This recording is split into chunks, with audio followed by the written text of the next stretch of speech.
If Isaiah was right, Egypt should already be dead.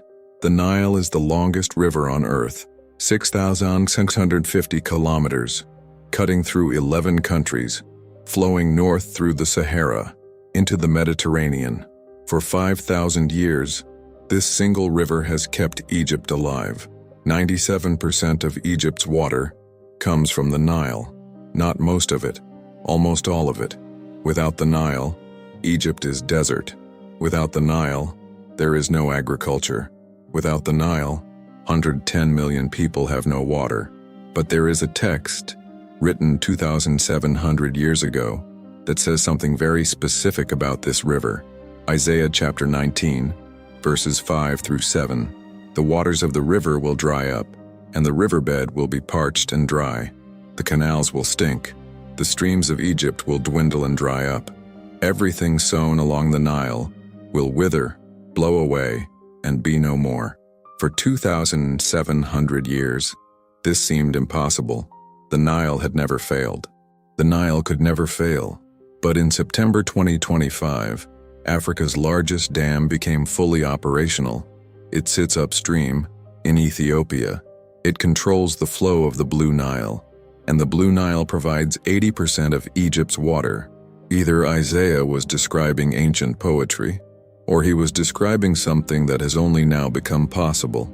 To understand why this matters, you need to understand what the Nile means to Egypt. The Greek historian Herodotus, writing in the 5th century BC, called Egypt the gift of the Nile. He was not exaggerating. Egypt receives almost no rainfall. The average annual precipitation in Cairo is about 1 inch. In Aswan, in the south, it rains even less. In some years, it does not rain at all. Without the Nile, the entire region would be uninhabitable desert. The ancient Egyptians built their entire civilization around the river's annual flood.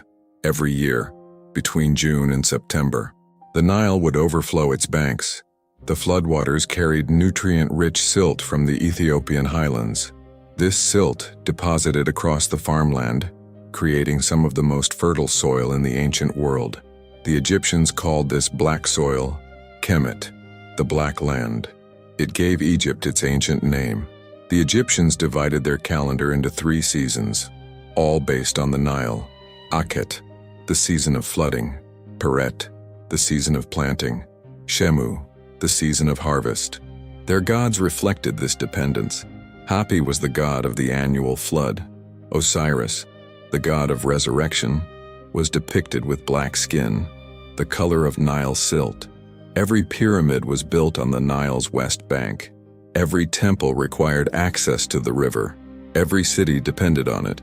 For 5,000 years, Egypt and the Nile were one. Now consider what Isaiah wrote. The waters of the river will dry up. The riverbed will be parched and dry. The canals will stink. The streams of Egypt will dwindle. The reeds and rushes will wither. Everything sown along the Nile will wither, blow away, and be no more. This was not a minor prediction. This was not a warning about a bad harvest. This was not a temporary drought. This was a prediction of civilizational collapse. If the Nile fails, Egypt fails. If the Nile dries up, everything along its banks dies. There is no Egypt without the Nile.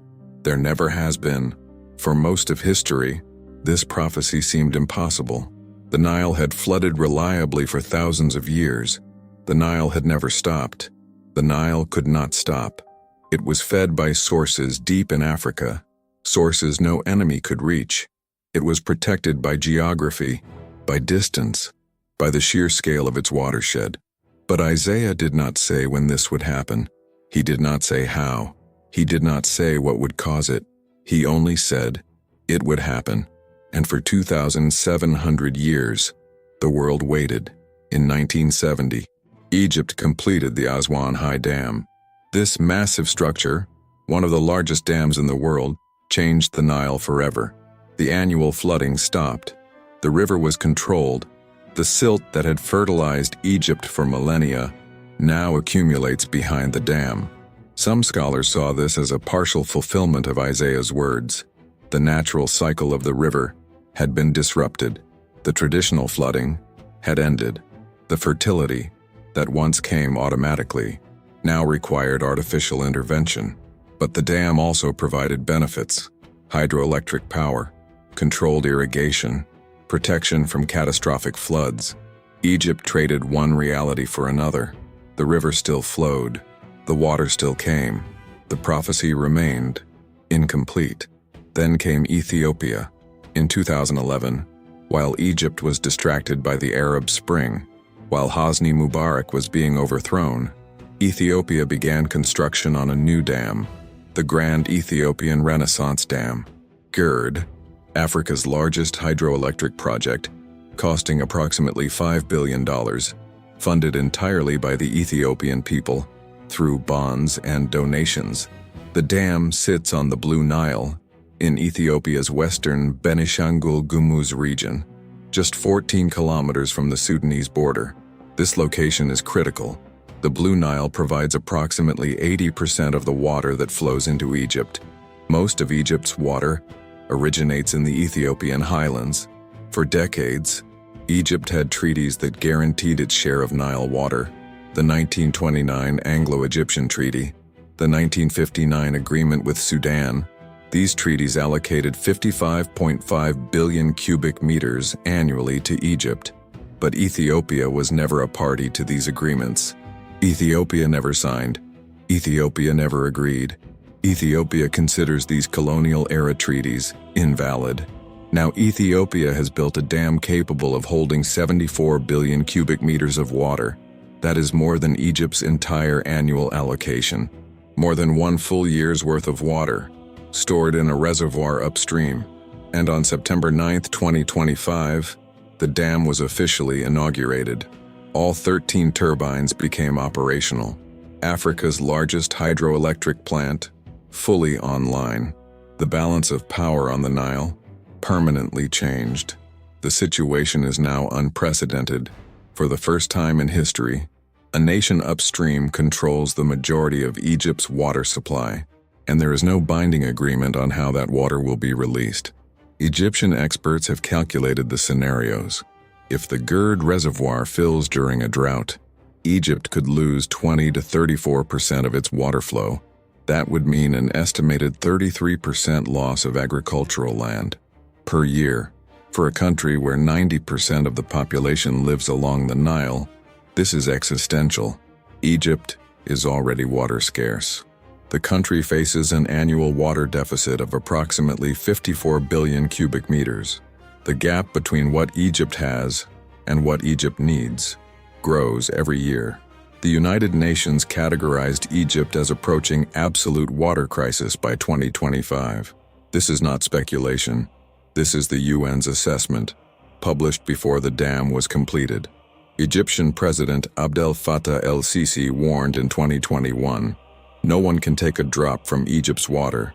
If it happens, there will be inconceivable instability in the region."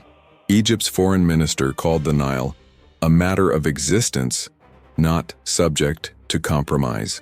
Egypt's water resources minister has stated publicly, "The Nile provides 97% of Egypt's renewable water supply. There is no alternative. There is no backup. There is no other river. There is no substitute." Egypt has begun building desalination plants. Egypt has begun restricting water-intensive crops. But these measures cannot replace the Nile. Nothing can replace the Nile. Consider what Isaiah described. The canals will stink. The streams of Egypt will dwindle and dry up. The reeds and rushes will wither. Everything sown along the Nile will wither, blow away, and be no more. This is not poetic exaggeration. This is a description of ecological collapse. Fishermen losing their livelihood, farmers losing their crops, workers in the textile industry unemployed. Isaiah 19 continues with economic consequences. Verse 8, "The fishermen will lament." Verse 9, "Those who work in combed flax will despair."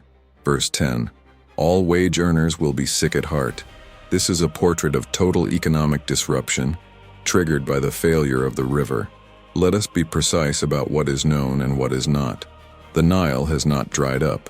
Egypt still receives water. The GERD is operational, but negotiations continue. No agreement has been reached, but no catastrophe has occurred. Yet, what has changed is the possibility. For 2,700 years, Isaiah's prophecy seemed impossible. The Nile was uncontrollable. No nation could stop it. No power could redirect it. The idea of the Nile failing was like the idea of the sun not rising. That is no longer true. A dam now exists, upstream, that can hold more water than Egypt receives in a year. A dam controlled by a nation that has no agreement with Egypt on water releases. A dam that changes everything. But the dam is not the only factor. Climate change is reducing rainfall in the Ethiopian highlands. The Ethiopian highlands, where most of the Nile's water originates. Droughts are becoming more frequent. Droughts are becoming more severe. Lake Victoria, the source of the White Nile, is also at risk. The lake is the largest in Africa. It is also shrinking. Unsustainable land management, pollution from untreated wastewater, rising evaporation from higher temperatures. Some researchers warn the lake could disappear within 500 years. The UN projects that by mid-century, the Nile's flow could decrease by 75% per inhabitant, not because the river will vanish overnight, but because demand will rise, supply will fall, and the water will become insufficient. The river will still exist, but it will no longer be enough. There is something else in Isaiah 19, something unexpected. Verse 16, in that day, the Egyptians will be like women. They will tremble with fear because of the uplifted hand of the Lord Almighty. Verse 17, the land of Judah will bring terror to Egypt. Everyone to whom Judah is mentioned will be terrified. This is remarkable. Isaiah connects the drying of the Nile to a fear of Israel, not fear of Ethiopia, not fear of climate, not fear of foreign invaders, fear of Judah, fear of the small nation to the northeast. No historical period matches this scenario exactly. Egypt and Israel have had wars. 1948, 1956, 1967, 1973. Egypt and Israel have had peace. The Camp David Accords in 1978. 4 decades of diplomatic relations, but a future in which Egypt fears Israel while simultaneously facing water collapse. That configuration has not yet existed. The text suggests a connection between Egypt's weakness and Israel's strength, whether this indicates a future political reality or a symbolic representation of divine judgment. The text explicitly connects the water crisis to a shift in regional power. Isaiah sees a future Egypt that is both water-starved and intimidated. We are not there yet, but the conditions for the first part, the water crisis, are now forming. And the second part remains to be seen. We began with a simple fact. Egypt depends on the Nile for 97% of its water. There is no alternative. There is no backup. There is no plan B. Isaiah wrote that the river would dry up. The canals would stink. The streams would dwindle. Everything sown along the Nile would wither and be no more. The fishermen would mourn. The textile workers would despair. The economy would collapse. For 2,700 years, this seemed impossible. The Nile was eternal. The Nile was unstoppable. The Nile was life itself. No one could control it. No one could stop it. But in 2025, for the first time in history, a dam upstream became fully operational. A dam holding 74 billion cubic meters of water. A dam with no binding agreement on releases. Climate patterns are shifting, water levels are declining, and the UN has warned of crisis. The text does not say when, the text does not say how fast, the text does not say by what mechanism, the text only says what. Either Isaiah was wrong, or we are watching the conditions form. For the first time in 5,000 years of Egyptian history, the Nile has never failed. But the Nile has also never been controlled by a foreign power upstream. The Nile has never faced climate change. The Nile has never served 110 million people with finite resources. Until now. If this investigation opened questions you had not considered, Leave the word Nile in the comments and tell me, what detail affected you most?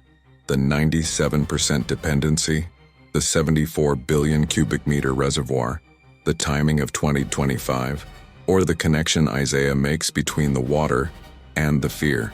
If you haven't subscribed yet, this would be a good moment. The patterns are forming, and there is much more to examine.